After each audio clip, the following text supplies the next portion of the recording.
Zan kira. Malika, ya haɗin ki da wannan take mana tsaki. Ake san kowa ya zagi a kasuwa ya san da wanda yake yi. Kuma habaicin kura na mai kare ne.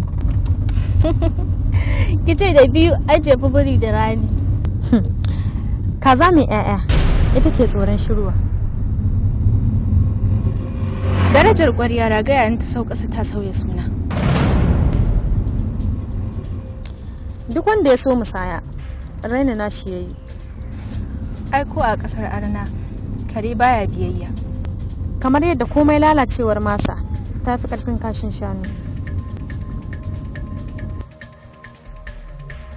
Kuma dukkan tafannuwa bai yi albasa ba, kamar yadda hasken fitila ba ɗaya yake da na wata ba. Kamar yadda ko goma ta zube ta fi biyar albarka, idan kura ta kuka masu akuya ɗaurewa suke yi. Ai kura kuka ɗaya take yi, wanda ka ji shi yau shi za ka ji shi gobe. Direba da Allah tsaya an daina haɗa numfashi da wannan ƙazamar. Salamu alaikum. Da Allah boye Allah ki shiga faɗan nasu ma. Wa, ni na isa? Ai wannan faɗin nasu na manya ne. Ka tsaya na ce ba? Ko jimina ta nutsa kanta a taɓo ba a kira ta kaza ba. Idan biki haɗa numfashi da ni ba, ni na haɗa da tsohonki.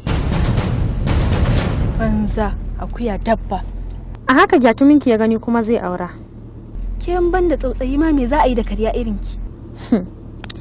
Ni kuturar uwa ce, zama da ni dole. Ka biwar kanka bari bakin cikin mai taushe. Yarinya ana babbakan giwawa zai je kaurin zomo. Ni na fi karfin yinki sai dai in yi da jatuminki.